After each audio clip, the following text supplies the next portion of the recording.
বিসমিল্লাহির রহমানির রহিম। আর পাঠশালা চ্যানেলের পক্ষ থেকে স্বাগত। আশা করি তোমরা ভালো আছো। আজ আমি তোমাদের সামনে একটি গুরুত্বপূর্ণ ত্রিকোণমিতির সৃজনশীল অঙ্ক নিয়ে উপস্থিত হয়েছি, যেটা জেনারেল ম্যাথ এবং হায়ার ম্যাথ উভয় ক্ষেত্রে, অর্থাৎ গণিত এবং উচ্চতর গণিত উভয় ক্ষেত্রে খুবই গুরুত্বপূর্ণ। এখন বলতে পারো যে ক নম্বরে স্যার এরিয়ানে প্রকাশ করো। এখন এই যে এটা তো জেনারেল ম্যাথে নেই, হ্যাঁ নেই, কিন্তু এটা তো উচ্চতর গণিতে আছে। যাই হোক, তাহলে আমরা ক নম্বর প্রশ্ন, খ নম্বর প্রশ্ন, গ নম্বর প্রশ্ন উদ্দীপক থেকে কিভাবে সমস্যা সমাধান করা যায়, ঠিক আছে। ক নম্বর তো ব্যতিক্রম, ওটা তার উদ্দীপকে নেই। যাই হোক, খ আর গ আমাদের উদ্দীপক থেকে করতে হবে। এখন ক নম্বরটা আমরা একটু করি, আসো শুরু করি।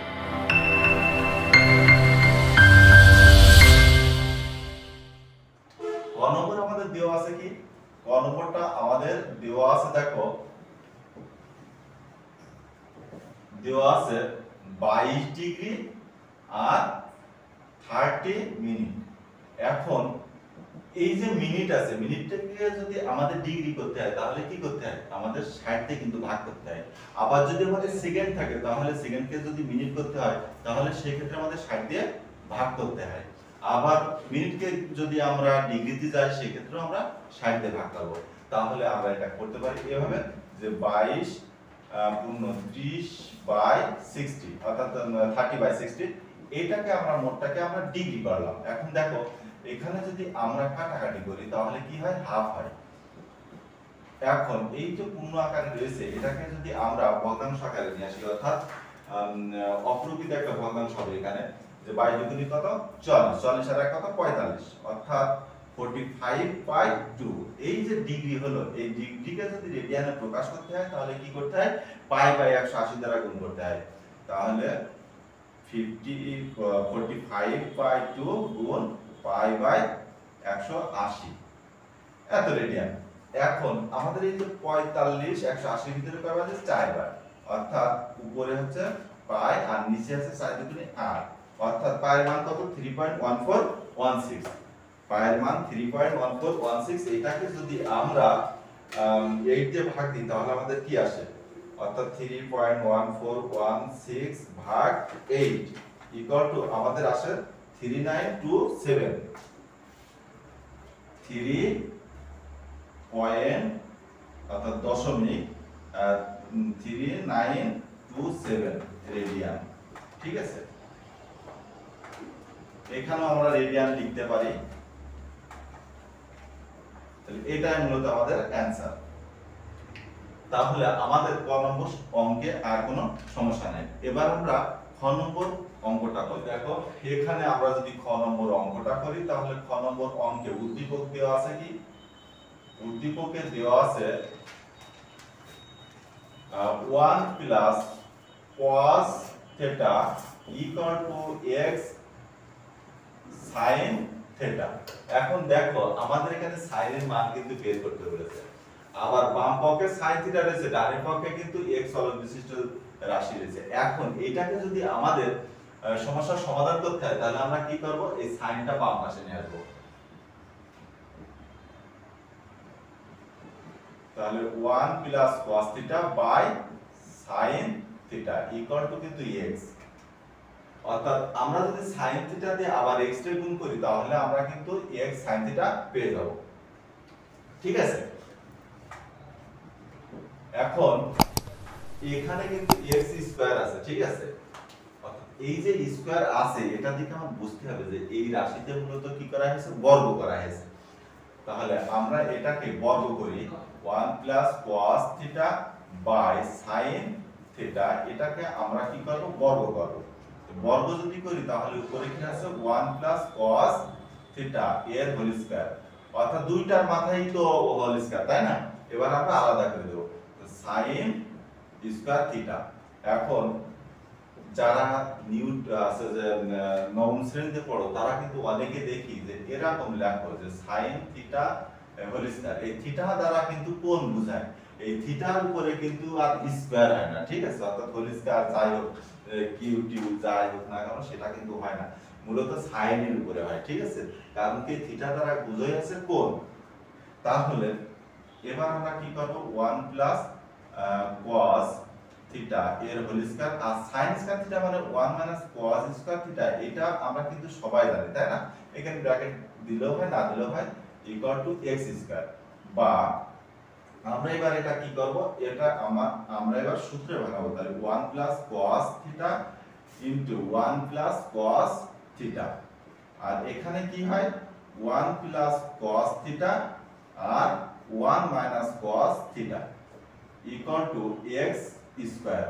বিষয়টা আছে এরকম যে a square minus b square equal to a plus b আর a মাইনাস b। যদি আমার 1 স্কয়ার মাইনাস a স্কয়ার হতো তাহলে 1 প্লাস a আর 1 মাইনাস a হয়, অর্থাৎ 1 মাইনাস a স্কয়ার মানে কি 1 plus a into 1 minus a। এখন মনে করো যে এই a এর জায়গায় কি আছে cos স্কয়ার আছে, আর 1 এর জায়গায় 1ই আছে, তাহলে এটা a স্কয়ার মাইনাস b স্কয়ারের সূত্র পড়ে। আর একটা বিষয় আছে যে a স্কয়ার মানে কি a গুণ a, তাহলে এই যে 1 প্লাস cos থিটা এটাকে আমরা পুরোটা যদি a মনে করি এবং তার মধ্যে হোল স্কয়ার, অর্থাৎ তাহলে কি হবে a গুণ a, অর্থাৎ 1 plus cos theta 1 plus cos theta. যাই হোক, তাহলে এখানে যদি আমাদের 1 প্লাস cos থিটা আর এখানে 1 মাইনাস 1 প্লাস cos থিটা আছে, এই দুটো যদি কেটে যায় অর্থাৎ ভাগ করলে তো 1ই হয়, তাহলে আমাদের কি থাকছে 1 plus cos theta by 1 minus cos theta equal to x square. এখন আমরা যে কাজটা করব সেটা হচ্ছে এই যে এই রাশিটাকে আমরা পুনরায় মানে একটা কাজ করব, সেটা হচ্ছে এই যে এখানে আমরা যোজন বিয়োজন করব। যোজন বিয়োজন মানে কি, যোজন মানে যোগ করা, বিয়োজন মানে বিয়োগ করা। এটা কিভাবে করতে হয় আমি একটু লিখে তারপরে আমি তোমাদের একটু বোঝানোর চেষ্টা করতেছি। প্লাস 1 আর x স্কয়ার মাইনাস 1, বিষয়টা হচ্ছে যে উপর প্লাস নিচ আর হচ্ছে যে উপর মাইনাস নিচ, অর্থাৎ উপরের লব এভাবে আমরা লিখতে পারি যে লব প্লাস হর বাই লব মাইনাস হর, এভাবে কিন্তু আমরা লিখতে পারি। অর্থাৎ লব লিখে নিয়ে প্লাস দিয়ে হর আর লব লিখে মাইনাস হর, এটাকে মূলত কি যোজন বিয়োজন করে। এই কথাটা লিখলে ভালো হয়, না লিখলে সমস্যা নেই অবশ্য, তবে লেখা ভালো। তাহলে এখন আমাদের কি হচ্ছে দেখো, এখানে cos আর এই cos থিটা যদি কেটে যায় তাহলে 1 প্লাস 1, তাহলে কি হয়, তাহলে আমাদের 2 আসে, উপরে 2 আর নিচে 1 1 যদি কেটে যায় তাহলে একটা cos দুইটা cos হয়, equal to x square plus 1 আর x স্কয়ার মাইনাস 1। তাহলে দেখো এখানে কি হয় 1 by cos theta equal to x square plus 1 আর x স্কয়ার মাইনাস 1। তাহলে আমার cos থিটা সমান কি হবে, আমি যদি হরকে লবে এবং লবকে হরে লিখি তাহলে এক পক্ষে সেটা কিন্তু লেখা যায় না, সেটা কিন্তু দুই পক্ষে লিখতে হয়। তাহলে সেই ক্ষেত্রে কি হবে x স্কয়ার মাইনাস 1 আর x স্কয়ার প্লাস 1। তাহলে আমরা জানি cos থিটা মানে কি কবরের ভয় অনেক, অর্থাৎ cos থিটা মানে কবরে ভয় অনেক, কবরে ভয় অনেক, অর্থাৎ এই কবরে মানে cos থিটা, ভয় মানে ভূমি, আর অনেক মানে অতিভুজ। বিষয়টা একটু বোঝো তোমরা। তাহলে আমরা এটা হচ্ছে যে ভূমি বা অতিভুজ, তাহলে এটাকে আমরা ভূমি মনে করতে পারি আর এটাকে আমরা অতিভুজ। এখন দেখো যে আমরা যদি একটা সমকোণী ত্রিভুজ আঁকি, যেখানে এইটা আছে মনে করো যে থিটা কোণ আছে, তাহলে A B C, A B C, তাহলে ভূমি কি, এখানে ভূমি আছে x স্কয়ার মাইনাস 1 আর অতিভুজ আছে x স্কয়ার প্লাস 1। তাহলে এই যে লম্ব, এই লম্ব কিন্তু আমাদের জানা নেই, তাহলে লম্বটা যদি বের করতে হয় তাহলে আমরা লিখতে পারি এখন ABC ত্রিভুজের ক্ষেত্রে পাই কি পাই, AC square equal two AB square plus BC square.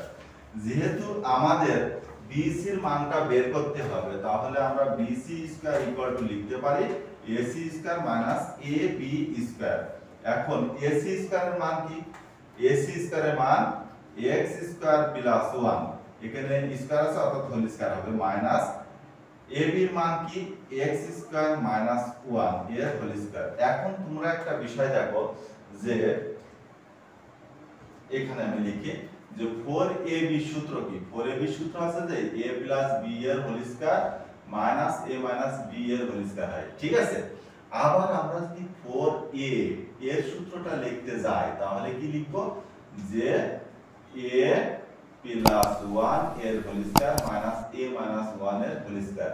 এখন মনে করো যদি এখানে স্কয়ার আছে তাহলে 4x স্কয়ার, 4x স্কয়ার এর সূত্র যদি লিখি তাহলে x স্কয়ার প্লাস 1 এর হোল স্কয়ার আর মাইনাস x স্কয়ার মাইনাস 1 এর হোল স্কয়ার। এই যে বিষয়টা, ঠিক আছে, এইটা তোমাদের বুঝতে হবে যে এটা 4ab এর মূলত সূত্র। তাহলে এইটা সমান আমরা লিখতে পারি 4x স্কয়ার, অর্থাৎ bc এর মান আছে 4x স্কয়ার। তাহলে কথায় আমাদের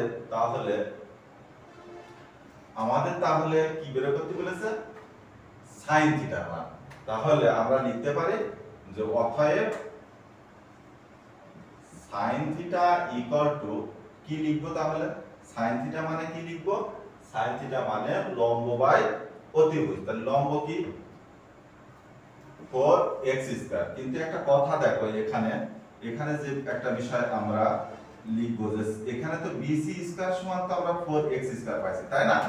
অর্থাৎ আমাদের যদি bc শুধু বের করতে হয় তাহলে এই যে 4x স্কয়ার এটা যদি বর্গমূল করি তাহলে 2x হয়, অর্থাৎ এখানে মূলত আমাদের এর মান হবে 2x। তাহলে দেখো এখানে আমরা লম্ব কি পাইছি 2x পাইছি, তবে আমরা যে 4x স্কয়ার লিখলাম সেই ক্ষেত্রে কিন্তু এখানে আমাদের তাহলে sin স্কয়ার দিতে হবে। যাই হোক, তাহলে আমরা এখানে কি লিখব 2x বাই আমাদের অতিভুজ কি x স্কয়ার প্লাস 1। এটা হচ্ছে প্রমাণ বা দেখানো হলো। এখানে দেখানো আছে যেহেতু সেটা আমরা কি লিখব যে দেখানো হলো।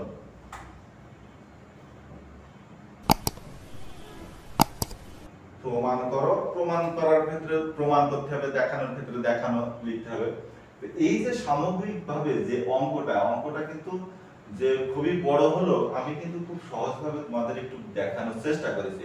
আশা করি তোমরা অঙ্কটা বুঝতে পেরেছো। এখন আমরা গ নম্বর অঙ্কটা করব, ঠিক আছে। থেকে জানি যে sin থিটা ইকুয়াল টু কি, sin theta equal to 2x by x square plus 1 এবং cos থিটা সমান কি জানতাম, cos থিটা সমান জানতাম ভূমি বাই অতিভুজ অর্থাৎ x square minus 1 by x square plus 1, এইটা কিন্তু আমরা জানতাম।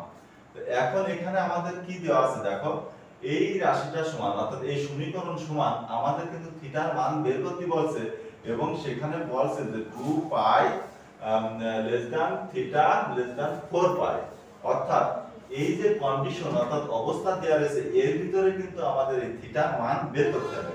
তা কিভাবে করতে হবে দেখো, যে এখন 2x by x square plus 1 plus x square minus 1 by x square plus 1 equal to √2। তাহলে এইটা সমান আমরা জানি কি sin থিটা আর এইটা সমান আমরা জানি cos থিটা সমান √2।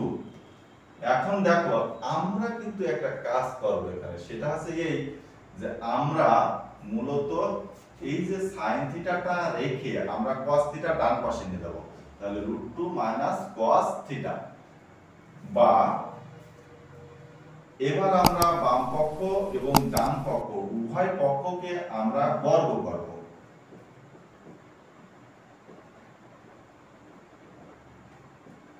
দেখো তাহলে sin স্কয়ার থিটা আর এখানে √2 এর whole square minus 2 into √2 into cos theta plus cos square theta, অর্থাৎ এটা আমরা a মাইনাস b এর হোল স্কয়ারের সূত্র লিখেছি। অর্থাৎ আমরা লিখেছি মূলত যে a মাইনাস b এর whole square equal to a square minus 2ab plus b square, অর্থাৎ a এর জায়গায় কি আছে √2 আছে আর b এর জায়গায় কি আছে cos থিটা আছে, অর্থাৎ a মাইনাস b এর হোল স্কয়ারের সূত্র। এখন এখানে 2 তাহলে সে 2 আছে, তারপরে a মানে কি √2 তাই √2 আছে, b মানে কি cos থিটা এজন্য b এর জায়গায় কি আছে cos থিটা আছে।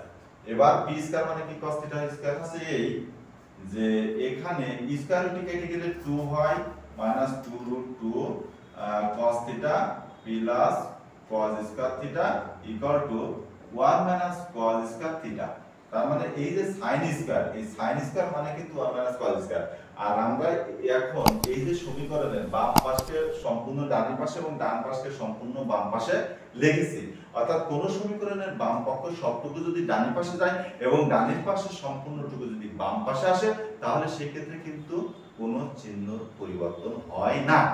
তাহলে আমরা এবার কি করব দেখো 2 মাইনাস 2 cos থিটা আর প্লাস cos স্কয়ার থিটা, আর এইটা যদি আমরা বাম পাশে নিয়ে আসি তাহলে মাইনাস আর এটা plus cos square theta equal to 0, বা একটা cos স্কয়ার কি হয় দুইটা cos স্কয়ার হয়, আর এখানে মাইনাস 2 রুট 2 cos থিটা 2 থেকে 1 বাদ দিলে কি হয় প্লাস 1 হয় ইকুয়াল টু 0। তাহলে এটাকে আমরা কি করব দেখো রুট 2 cos থিটা এর যদি হোল স্কয়ার করি 2 into root 2 cos theta into 1 plus 1 এর স্কয়ার ইকুয়াল টু 0। তাহলে এইটা আমাদের কি হয় রুট 2 cos থিটা মাইনাস 1 এর হোল স্কয়ারের সূত্র। ঠিক আছে, এখন আমরা যদি বর্গমূল করি তাহলে কি হয় আমরা পাই মূলত যে root 2 cos theta minus 1 equal to 0, বা root 2 cos theta equal to 1, বা cos theta equal to 1 by root 2। তাহলে cos কত ডিগ্রির মান আছে, cos থিটা কত ডিগ্রির মান 1 বাই রুট 2। আমরা কিন্তু সবাই জানি যে cos থিটা আছে যে মূলত 45 ডিগ্রি। এখন এই ডিগ্রিকে আমরা পাইতে নিয়ে যাব, কিসে নিয়ে যাব পাই, যেহেতু আমাদের পাই হিসাবে এখানে দেওয়া আছে সেই কারণে। তাহলে আমরা এখানে লিখতে পারি cos পাই বাই 4। এখানে পাই মানে 180 ডিগ্রি, আর 180 ডিগ্রি যদি 4 দিয়ে ভাগ দেয় তাহলে কিন্তু 45 ডিগ্রি দাঁড়ায়। তাহলে এখন আমাদের মানটা বের করতে হবে 2 পাই মানে কি 360 ডিগ্রি, 360 ডিগ্রি, আর 4 পাই মানে কত 4 পাই মানে 720 ডিগ্রি। 360 দুগুণই কত হয় 720 হয় সম্ভবত, অর্থাৎ 3.5 700 আর 10 10 20 অর্থাৎ 720 ডিগ্রি হয়। তো এখন আমরা এই কাজটা করব যে দেখো cos 2 পাই চেয়ে কিছু বেশি যদি হয় তাহলে মানটা কোথায় দাঁড়ায়। আমরা যদি একটা স্ট্রাকচারে যাই এটা কিন্তু cos থিটার মান, অর্থাৎ cos এর যে কোণটা সেই কোণের মানটা এই ঘরে থাকে। এটা প্রথম ভাগ, এটা দ্বিতীয় ভাগ, এটা তৃতীয় ভাগ, এটা চতুর্থ ভাগ, অর্থাৎ এখান থেকে 90 পর্যন্ত, এই পর্যন্ত 180 ডিগ্রি, এই পর্যন্ত 270 ডিগ্রি, আর এই পর্যন্ত 360 ডিগ্রি, বা এখানে 0 ডিগ্রি। তো এখন কথা আছে একজন যদি আরেকজনের বাড়ি যায় তাহলে তো মাইনাস, অর্থাৎ একটা cos এর মান যদি অলের ঘরে থাকে তাহলে সেই ক্ষেত্রে কিন্তু প্লাস, কিন্তু cos এর যে কোণের যে মান সেই মানটা যদি এই যে tan এর ঘর, এই যে tan থিটা অর্থাৎ এই ঘরে, কিংবা sin থিটার যে ঘর অর্থাৎ এই sin এর যে ঘর সেই ঘরে যদি থাকে তাহলে কিন্তু মাইনাস আসে মান। এখন এই যে 2 পাই সে কিছু বেশি, তার মানে 2 পাই মানে তো 360 ডিগ্রি, অর্থাৎ একটা পাক ঘুরে এসে এই 360 ডিগ্রিতে দাঁড়ালো। এখান থেকে কিছু বেশি তার মানে অলের ঘরে আছে, এই কারণে কিন্তু cos কি হবে প্লাস, অর্থাৎ থিটা ইকুয়াল টু 4 দুগুণে 8 আর 1 9 পাই বাই 4 আমরা লিখতে পারি। আর একটা মান আমরা বের করব সেটা হচ্ছে এই যে আবার cos theta equal to cos pi by 4 ছিল, এটাকে যদি আমরা এভাবে লিখি যে বা cos theta equal to cos 4 pi minus pi by 4, অর্থাৎ কন্ডিশনে যে কথাটা বলেছে যে 4 পাই এর বড় আমরা কিন্তু নিতে পারবো না, 4 পাই এর আমাদের মানটা ছোট নিতে হবে। এখন দেখো 4 পাই থেকে মাইনাস পাই বাই 4, অর্থাৎ এই যে এক পাক দিয়ে এসে আর এক পাক দিলাম, অর্থাৎ তার থেকে অর্থাৎ 720 ডিগ্রি থেকে কিছু কম, তার মানে কিন্তু cos এর মান cos এর ঘরে আছে, এই কারণে কি হবে cos প্লাস। তাহলে আমরা এখানে থিটা সমান কি লিখতে পারি 4 4 16 পাই থেকে 1 পাই বাদ দিলে 15 পাই বাই 4 অর্থাৎ 15 পাই বাই 4। তাহলে আমাদের উত্তর দাঁড়াচ্ছে, অতএব আমরা লিখবো এখানে অতএব theta equal to 9 pi by 4 এবং 15 পাই বাই 4। এইটাই মূলত আমাদের অ্যানসার। তাহলে প্রিয় শিক্ষার্থীরা, যারা বিজ্ঞান বিভাগে পড়ো তারা মূলত এই বিষয়টা ভালো বুঝবা, আর যারা আর্টসে পড়ো তাদের তো এই ফাংশনটা নেই, সেহেতু তাদের একটু বুঝতে সমস্যা। আর যদি বুঝতে সমস্যা হয় তাহলে এই সম্পর্কিত দি লাইট অফ ম্যাথমেটিক্স এর প্রচুর ক্লাস দেওয়া আছে, ঠিক আছে, প্রচুর ক্লাস দেওয়া আছে উচ্চতর গণিতের এই বিষয়টা বোঝানোর জন্য অনেক ক্লাস দেওয়া আছে। তোমাদের যদি অঙ্কটা ভালো লেগে থাকে তাহলে অবশ্যই চ্যানেলটি সাবস্ক্রাইব করবে। আমাদের বিকল্প যে চ্যানেল আছে দি লাইট অফ ম্যাথমেটিক্স, এছাড়া আমাদের ফেসবুক পেজ দি light off mathematics, Facebook group গণিতের আলে এমআর রাশেদ স্যার। তাছাড়া তোমরা তোমাদের যে কোনো মতামত অবশ্যই দিতে পারো, তোমাদের মতামত সাদরে গ্রহণ করা হবে এবং বেশি বেশি লাইক এবং কমেন্ট শেয়ার করার চেষ্টা করবে। তোমাদের সুস্বাস্থ্য এবং মঙ্গল কামনা করছি। আল্লাহ হাফেজ।